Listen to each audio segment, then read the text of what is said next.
Okay, well, let's turn this up so we can actually hear what's going on. This cave has awesome music, so that'll make it go by faster. All you're ever going to get attacked with in here is Adamantite and Slurm, and they don't use any magic attacks. Therefore, if you cast Vanish, and I believe Cyan has learned the spell too, yes he has, we're already reaping the benefits of having learned every single spell. Now the thing about Vanish is it doesn't go away after the end of the battle. So, you'll stay invisible, and they won't be able to touch you no matter what they do. So now you just break out your Fire 2 spell, or Poison, or what have you. I said before that these guys are weak to Poison. I don't think they actually are, but it'll probably take a couple turns, but just go in here with 2 characters at a time, and the reason I only take 2 at a time, notice how much weaker his magic power is than hers. Ooh. You know, I forgot to equip her with the magic +2 Esper. Excuse me. So let's do that now. We just made a huge mistake there. That's 2 magic points we're never going to have. But hey, whatever.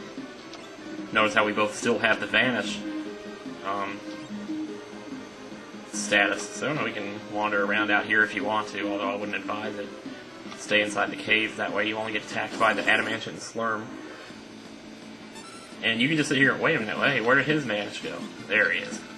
That's right, sometimes it doesn't show up until later in the battle. Anyway, well, the reason I only take 2 characters with me is number 1, because they gain experience faster this way. Even though you could argue that taking 4 characters would take the same amount of time, because they're splitting it up anyway. But the reason I take 2 is because of the whole Esper thing, because of the Esper bonus. And it's too much of a pain in the ass switching the Esper back and forth between who's about to gain a level. So I prefer, what I normally do is actually just take 1 person in here. But I was thinking about it, and it's like, well,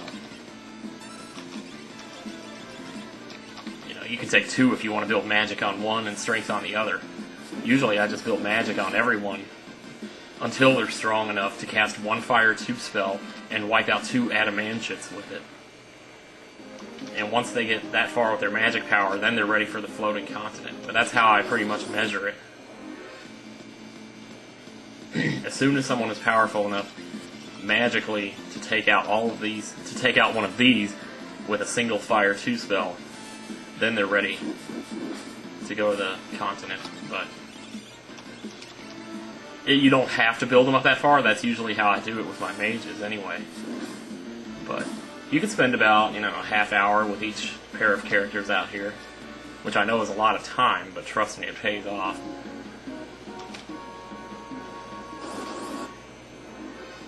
I think I said before that those guys are weak to poison, the big ones, the Adamantites, but I don't know if I finished that sentence even earlier, but no, I don't actually believe they are.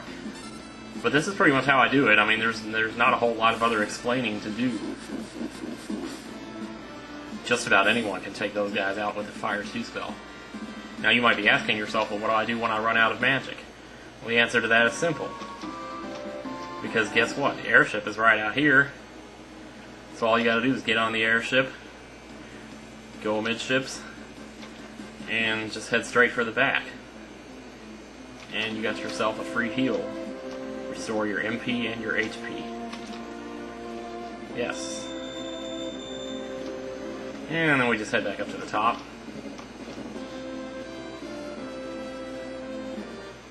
And take off again, and then land again. Just make sure you don't accidentally take that first option there, which says to find the Floatin Continent, and you're okay. So we land, go back inside, and our HP is refilled, MP is refilled, and we're ready to go back at it. Of course, you might want to check and make sure you might have to cast Vanish again. Remember, though, also, as you grow, you'll gain more MP, so you won't have to do this nearly as often to come back out here. But first things first, always get that Vanish on yourself as soon as you possibly can. And you really only need one character who knows the spell, and he can do it to the other one. But lucky thing, the monsters in here don't use magic, so they pretty much can't touch you as long as you're vanished.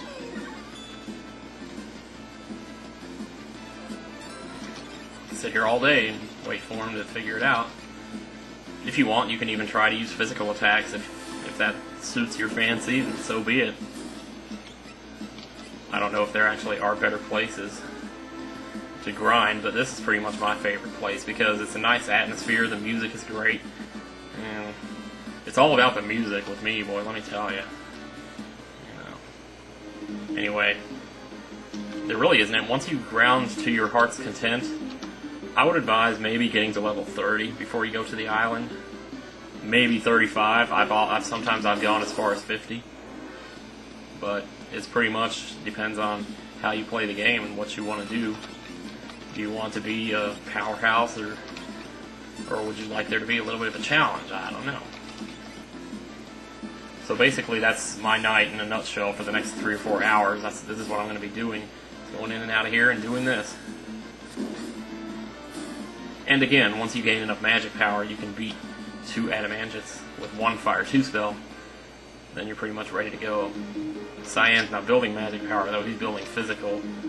That's going to be his forte, but I don't know. Somehow I thought we were going to be gaining levels faster than this, but then again, we haven't been doing this for that long. It feels like longer because I've had the camera running. The only other thing you really might want to do before you leave, before you go to the island, the floating island, is to take Gao out to the Veld and learn some of his rages. I might actually bring you with me and go do some of that before I take off here, because I have no idea how long this update is going to be. I really don't, man. Because I'm sure I'm not going to keep all of it, but I've only been going like 32 minutes so far. But I don't know how much longer you want to sit here and watch this, though. But this is what grinding is like, so you can test out the poison on this back guy here. I'm not even sure if bio and poison are the same spell. I mean, I think they are, but it seems like poison does better than bio does against that thing. Or maybe it's just my imagination. It's always so hard to tell because you might be using a character whose magic power is weaker, that's making that spell look weaker than it actually is. So you always got to consider how much your magic power actually is. That's another thing you can actually come in and look and see. She's up to 46 on her magic power, and his vigor is 52. 60 is a good place to take him. Once you get up to 60, you're pretty strong. At that point, you should regularly be able to take out many kinds of different enemies with one hit, with one spell, or whatever you're doing. I don't even know why I'm having him use magic. But the vanish is the key, because you notice I haven't even taken a hit. I'm still invisible. I haven't had to recast it or anything. And you know what else? I didn't even think about this until just now. You could probably use the osmosis spell to restore your HP while you're down here, so you wouldn't have to go back to the airship again. The only problem with that, though, is that since it actually causes you to... Since it actually changes your current MP, it might remove your vanish ability. It might make you visible again. Let's try it out and see. There you go, 50 MP right there. That didn't make her visible again. How about that? So let's try it with him, see how much he can get. If you're going to do this, try to do it with on bigger enemy, because they usually have the MP. Oh, that was all he had. Well, let's see how much the little guys have, because I really don't know, actually. It might turn out that they have more. I don't know. They have 20. Okay. Well, that is one way to restore some of your magic. I mean, the fire spell consumes 20 MP, fire 2. So, yep. Well, I think we're pretty much done here. I think I've spent enough time sitting here making you watch me do this, I'm telling you. Okay, so I'll be back when I might spend a little time on the Veld and record some of that. But otherwise, yeah, I think we're pretty much done here, so hang on.